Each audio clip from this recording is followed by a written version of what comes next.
What's up guys? Yeah! 유석입니다.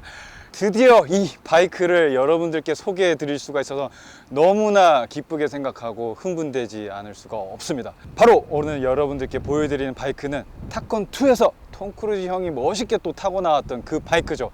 바로 카와사키 닌자 H2입니다.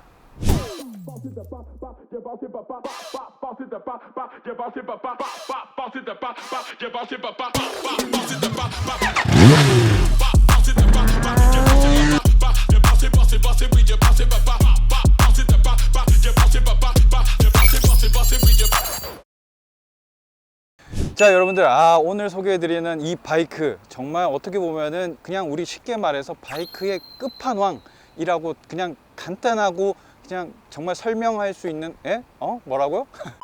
이 바이크계, 레플리카계의 끝판왕이다 이렇게 설명을 해도 될 정도로 정말 여러 가지의 혁신적인 기술들이 많이 담겨 있습니다.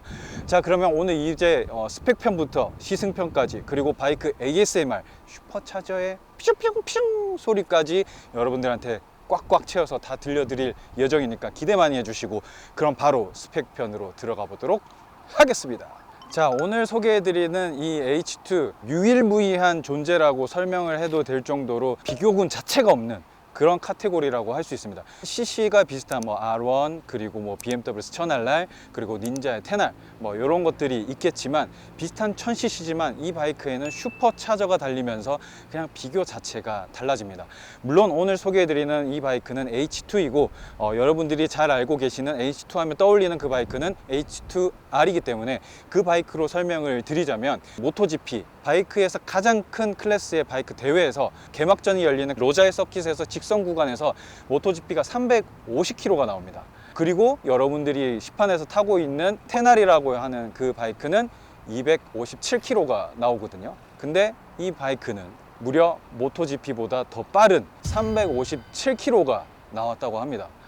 그만큼 이 바이크는 정말 빠르게 달리기 위한, 그리고 이 1000cc 안에서의 최고 기량을 뽐낼 수 있는 바이크가 되었다라고 설명을 할 수 있는 그런 부분인데, 이 바이크는 사실 2015년식이에요. 그 당시 7년 전에 돌아가더라도 디자인적으로나 아니면 성능적으로나 이런 혁신적인 좀 참신한 바이크가 필요했었는데, 그 카와사키가 바로 도쿄 모터쇼에서 이 엔진, 슈퍼차저 엔진을 공개를 하면서 이런 바이크를 만들면 어떠냐, 이런 기술이 들어가면 어떠냐, 이런 것을 다 모아서 만들어진 바이크가 이 바이크이고, 슈퍼차저, 터보차저, 과급기에는 이 두 가지 종류가 있는데 간단하게 설명을 해 드리자면, 터보차저는 배기로 나가는 그 배기 가스를 힘을 얻어서 원동력이 되는 게 바로 터보차저이고, 이 슈퍼차저는 엔진의 동력을 힘을 빌려서 바로 과급을 해주는 게 바로 이 슈퍼차저입니다.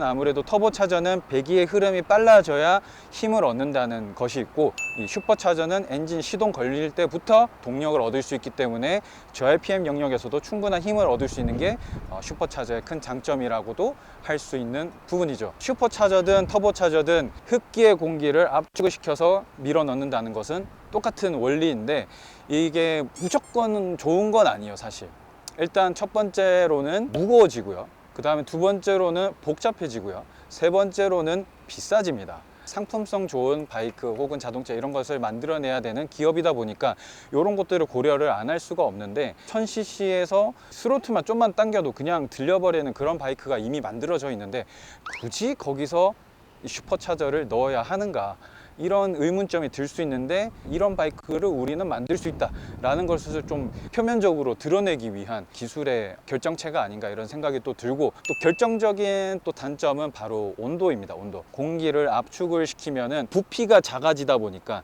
이 분자가 막 움직이다 보니까 열이 많이 발생합니다. 흡기 공기가 만약 20도라면은 과급에 대해서 들어가는 온도는 많게는 4, 50도까지 오르는 거는 우습게 일어날 정도로 온도가 엄청나게 많이 올라갑니다. 온도가 올라간 흡기 공기를 엔진에 넣으니 이 엔진의 안에서 연소 효율이 다시 떨어지게 되니까 그 압축된 공기를 다시 인터쿨러라는 장치로 따로 또 한 번 더 통과시켜서 라디에이터 그릴 같은 그 공간을 만나면은 바깥 공기의 차가운 바람과 만나서 열이 식혀지고 다시 차가워진 공기가 엔진으로 들어가는 굉장히 핵심적인 연소 효율을 만들 수 있는 게 바로 그런 원리입니다. 근데 오늘 여러분들께 소개해드리는 이 슈퍼차저에는 인터쿨러라는 장치가 달려있지 않아요. 꼭 인터쿨러가 필수 조건은 아닙니다. 그래서 이 슈퍼차저를 달린 H2 엔진을 개발 초점을 맞출 때 인터쿨러가 필요 없을 만큼 최대한의 효율을 피크를 찍은 그 지점까지 과급을 해서 이 슈퍼차저의 성능을 끌어올렸다 라고 생각을 해주시면 될 것 같습니다. 마력은 200마력이고요. 생각보다 높지 않네 라고 생각할 수 있지만 H2R은 310마력입니다. 300마력이라니, 자동차에도 300마력 엔진을 만나기 쉽지 않은데 바이크에 넣었다는 게 정말 어마무시하고요. 그러다 보니까 어쩔 수 없이 사실 무게는 조금 높습니다. 230kg가 넘어가는, 어떻게 보면 좀 육중한 몸매입니다. 보통 R1이나 아니면 S1000RR 모두 200kg 안쪽으로 다 끊어내리는 그런 슈퍼바이크에서 30kg라는 수치는 굉장히 큰 수치거든요. 육중한 몸매를 자랑하는 이 H2 바이크라는 것을 좀 여러분들한테 소개를 드리고, 디자인 보세요. 디자인.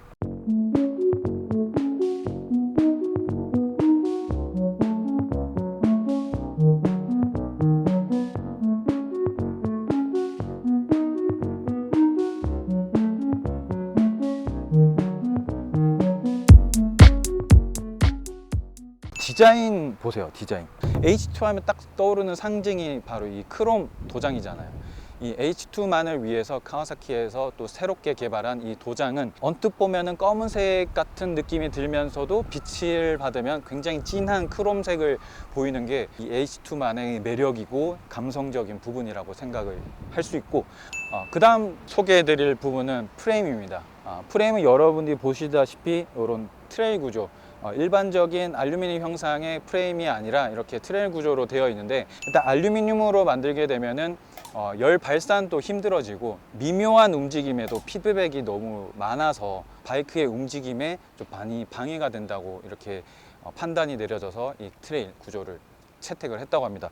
보통 이거는 사람이 수제작으로 만들게 되는데 카와사키의 로봇으로 직접 용접을 하기 때문에 용접 부분도 굉장히 깔끔하고, 용접을 하면서 생기는 이런 비산물도 따로 이렇게 붙지 않아서 용접 부분을 보면 굉장히 깔끔하다고 생각을 할 수 있을 정도로 잘 다듬어진 만듦새를 보실 수가 있습니다. 어떻게 보면 공정화를 시킨 거죠. 또 이런 구조를 채택을 하면서 구멍이 많이 뚫려 있다 보니까 열 발산에서 굉장히 큰 이점을 해서 열 관리에도 굉장히 효율적인 그런 부분이라고 할 수 있고, 그래서인지 몰라도 오일 쿨러가 필터 부분 쪽에 작게나마 달려있는 게 전부입니다. 자, 그 다음 소개해드릴 부분은 바로 이 스윙암입니다. 스윙암.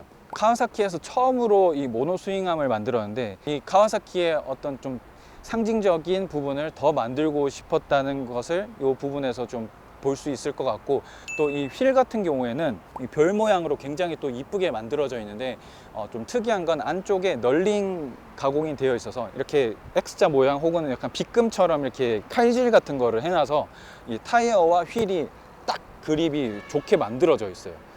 이 이유는 급가속을 했을 때 혹은 이 바이크가 굉장히 가속력이 좋은 바이크다 보니까 휠이랑 타이어가 따로 놀게 되는 그런 경우가 있어요.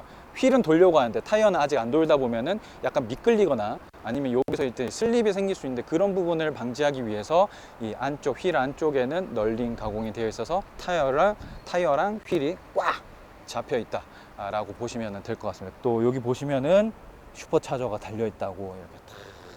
이게 진짜 슈퍼차저가 돌아가다 보면은 휘르르 휘르르 휘르르, 이 소리가 진짜 매력적인데,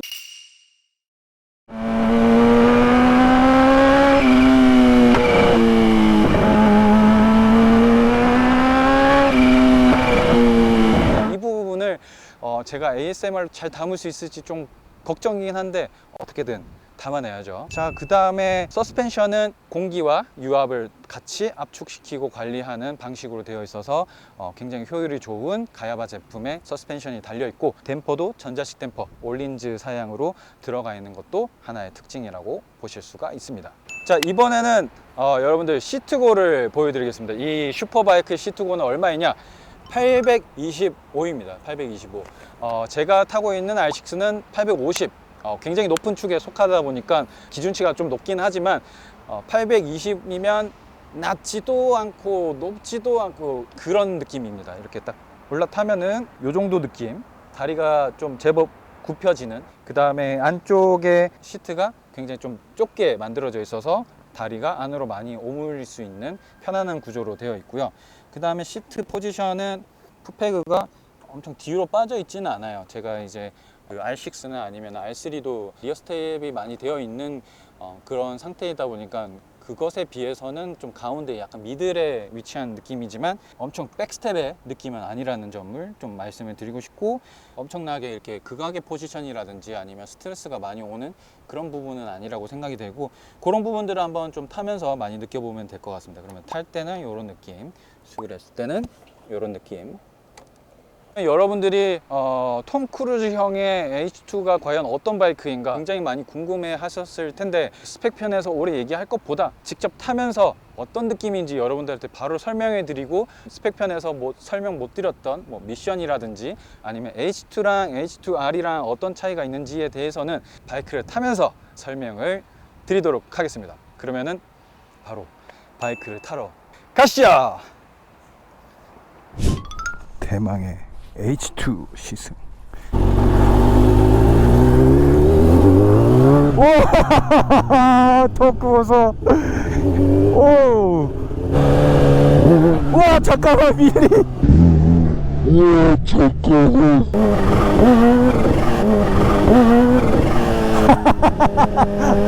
그냥 끄떡끄떡 들리는 거야, 이게.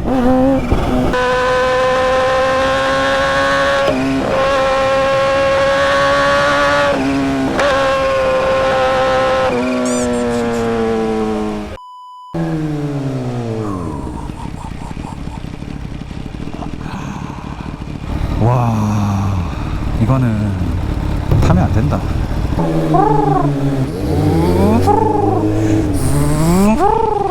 아, 그러네. 어제 어우, 여러분들 안녕하십니까. 날이 밝았는데요, 기분이 상당히 좋지는 않습니다. 자, 일단 멘탈을 가다듬고 다시 시작을 해야 되는데, 왜냐하면은 야간 리뷰 2번을 하고 지금 3번째 리뷰를 하고 있는데 그게 다 날라왔어요. 일단 제가 지금 한 4일, 5일 실제로 탄 거는 그 정도 될 것 같아요. 이제 비가 중간에 오는 바람에 제대로 탈 수 있는 시간이 굉장히 적었는데, 또 밤에 비 올 때도 타고, 그 다음에 비 안 올 때도 타고, 어제 잠깐 코너도 타고 이렇게 했었는데, 종합적으로 말씀을 드리자 보면은 이 H2 같은 경우에는 지금 딱 느껴지는 거는 무섭다. 이 바이크가 제가 이때까지 시승을 하면서 항상 설레고, 또 그 바이크의 맛이 이제 제대로 못 느끼다 보니까 감질나서 또 생각나고 찾게 되는데, 이 바이크만큼은 뭔가 그 리뷰를 하는 시간 혹은 시승을 해야 되는 시간이 부담이 되고 무서워지는 그런 느낌이 좀 있었습니다. 일단 이 바이크의 성능 자체가 워낙에 출력, 그런 초점으로 맞춰져 있는 바이크로 느껴지다 보니까 이 바이크를 감당하기가 너무너무 어렵습니다. 무섭다, 그리고 어렵다라는 말이 맞을 것 같아요. 스로틀을 당기면 내가 언제든지, 지금 여기에 있지만 조금만 당기면, 사실 이것도 풀 스로틀이 아니라 스로틀을 요 정도만 돌린 거거든요. 저 앞에 있는 도로 상황이 내 스로틀 조작에 조금만 쥐어 짜주면 어느샌가 내 바로 앞에 상황이 바뀌다 보니까 약간 축지법 쓰는 그런 느낌이 이런 느낌일까? 이런 생각이 들 정도로 너무 출력이 감당이 되지 않을 정도로 힘이 너무 엄청납니다. 사실 제가 이때까지 스턴할레, R1 이런 리터급 바이크들을 타왔지만 이런 토크감이 아니었거든요. 스로틀 다 당기지도 못합니다. 왜냐면은 다 당기면은 그냥 바이크를 뒤로 넘겨버려요. 스로틀을 당길 수가 없습니다.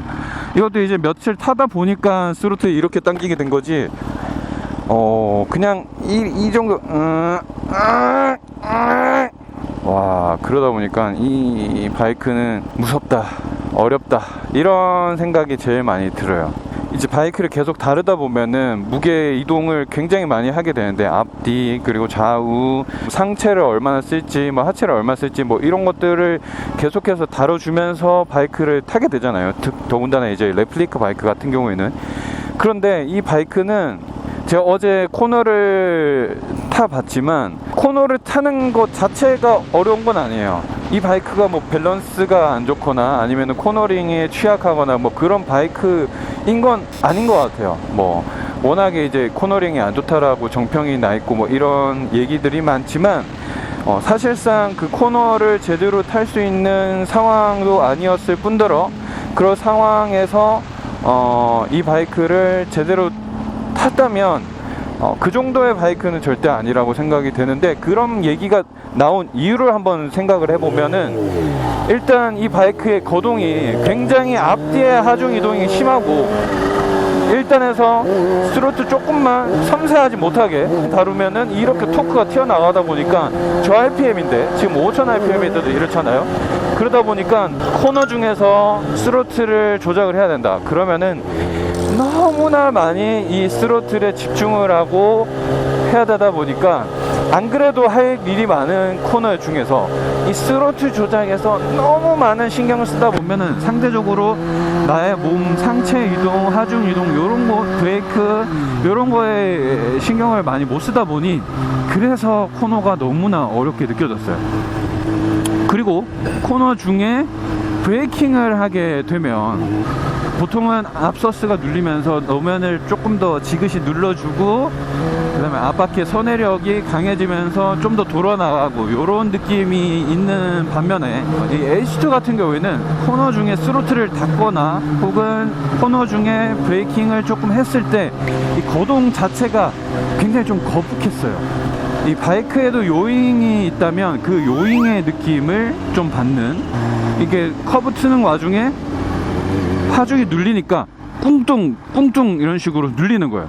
왜냐면 이 바이크가 230km가 넘어가는 바이크다 보니까 무겁잖아요. 무거운데 그러다가 다시 또 바운스 돼서 밀려 나오는 2차 충격이 몸으로 전해져 오고 바이크에 전해져 오다 보니까 선회 중에 브레이킹 하거나 스로틀 닫으면 궁둥 이런 식으로 뿡 돌다가 궁둥 이렇게 되는 거죠. 그러다 보니 이 바이크 자체가 코너를 탈 때 앞뒤 스로틀 하중 이동 이런 것도 신경을 써야 되고, 또 그 와중에 나의 몸을 눕히고 선회력을 얼마나 가져갈지, 브레이크를 얼마나 할지, 스로틀을 얼마 할지, 이 생각이 너무 많이 해야 되다 보니까 이 바이크의 코너가 안 좋다 혹은 어렵다라고 하는 게 그런 이유인가 이런 생각이 들었어요. 더군다나 휠 베이스도 다른 바이크에 비해 길다 보니 그런 느낌이 더욱더 강해진 게 아닐까 생각이 들었습니다. 와, 오늘 6월 중에 가장 더운 날인데, 하지인데 이 뜨거운 바이크를 이렇게 타고 있네요.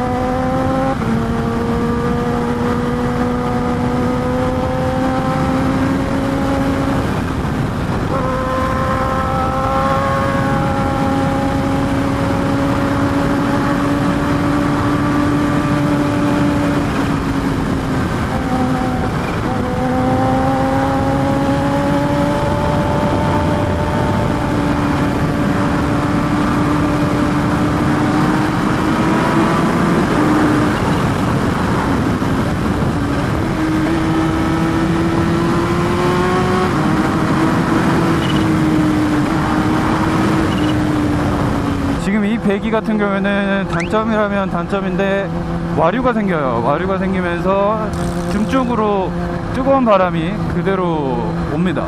그러다 보니까 제가 어제도 뒤에 불 붙은 줄 알았어요. 고프로도 설치하고 이러다 보니까 잘못 설치해서 간섭이 돼서 뭐 불났나? 불이 붙었나? 이런 생각이 들었는데 그게 아니라 이제 배기열이 이게 넘어서 들어오는 거였다. 진동 같은 경우에는 진동 가속도가 센 진동이 들어오기는 하는데, 그래서인지 아니면은 제가 이 바이크를 다루기 위해서 굉장히 힘을 줘서인지는 몰라도 손이 저리는 현상이 조금은 있어요. 근데 그 저리는 현상이 오른쪽에 집중된 걸 보면은 그만큼 제가 스로틀을 예민하게 다루기 위해서 굉장히 많이 노력을 해서 들어오는 현상이라고 생각이 들 정도로 내가 오른손에 힘을 좀 많이 쥐고 있다. 그러다 보니까 핸들에 올라오는 진동을 제가 특히나 오른손은 더 적극적으로 느끼고 있다. 이제 사이드 미러 같은 경우에는 지금 보시는 것 같이 굉장히 형상이 일반적인 사이드 미러와는 조금 다른 모습을 보실 수가 있는데, 이 사이드 미러는 항공회사와 같이 협작을 해서 만든 사이드 미러라고 합니다. 그래서 공기역학적으로도 굉장히 우수하고, 그래서인지 보통은 사이드 미러 같은 경우에는 공통된 부품을 공유하고, 예컨대 이 H2 같은 경우에는 뭐 테날이랑 공유를 한다든지 그런 방법도 있었겠지만, 이 H2 같은 경우는 H2만의 사이드 미러를 사용을 하고, 보통의 사이드 미러는 이 브라켓이 약하다 보니까 엔진과 가장 먼 곳이 사이드 미러이다 보니까 진동이 굉장히 심할 수밖에 없어요. 근데 이 H2는 어떤 속도이건 어떤 RPM이건 진동이 어떻게 오건 간에 굉장히 안정적인 시야를 보여준다는 점에서 사이드 미러의 만족도는 굉장히 높은 부분을 느낄 수가 있었습니다. 자, 카와사키 H2. 네, 이 바이크는 정말 왜 만든 걸까요? 그런 생각이 들게끔 하는 바이크인데, 타면 탈수록 이 바이크는 그냥 카와사키에서 우리가 어떤 바이크를 만들 수 있다라는 그 정점, 한계점을 보여주고 싶은 그런 게 아니었나라는 생각이 들 정도로 재밌다라는 초점보다는 푸짐막지하다. 아주 그냥 한계에 다다라 있다.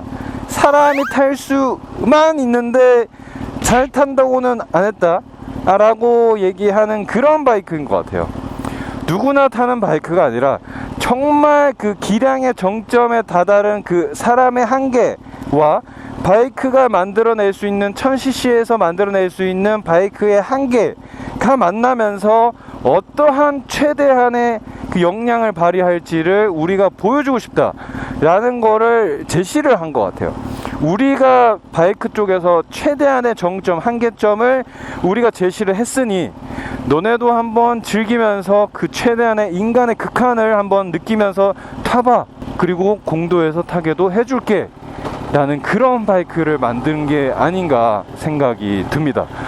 그 정도로 출력 자체가 워낙에 그냥 이거는 말로 설명할 수 없을 정도로 무지막지하게 강합니다. 도대체가 이게 H2가 이 정도의 출력인데 H2R은 어떤 바이크인지 정말 가늠조차도 안 되고, 그래서인지 몰라도 이 여유 마진이 생겼던 것 같아요. 경험치가 쌓이면서 이 내구성에 대한 데이터가 쌓이고 H2가 견디는 내구성이 어느 정도라는 것을 알았는지는 몰라도 마력 자체를 30마력을 올리면서 신형에서는 230마력의 수치로 또 나오게 됩니다. 자, 그만큼 H2는 극한의 수치를 느낄 수 있게 해주는 바이크인 반면에 조금만 자칫 잘못하면은 그 극한의 파워프로 다가오게 만드는 바이크이기도 합니다. 정말 위험한 바이크이고요. 정말 빠른 바이크입니다.